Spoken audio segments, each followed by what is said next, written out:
امام حسن کو زہر دیا گیا، انتڑیاں نہ کٹ کٹ کے باہر گر رہی۔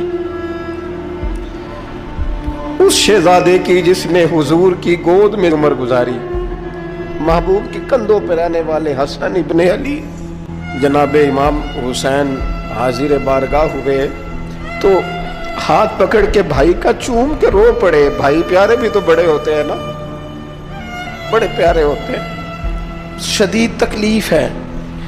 تو امام حسین کہتے ہیں میرے بھائی حسن بتائیے آپ کو زہر کس نے دیا؟ رو کے پوچھتے ہیں۔ بھائی کا ماتھا چوم کے امام حسن رو پڑے، کہنے لگے حسین میری مجبوری ہے، میں تمہیں نہیں بتاؤں گا۔ کہا کیوں؟ فرمانے لگے اس لیے کہ اگر وہ نہیں جس پر مجھے شک ہے تو پھر کسی بے گناہ کا نام کیسے لے دوں، اور اگر وہی ہے نا جس پر مجھے شک ہے تو پھر میں تمہیں نہیں بتاؤں گا۔ میرا رب بڑا بہتر انتقام لینے والا ہے۔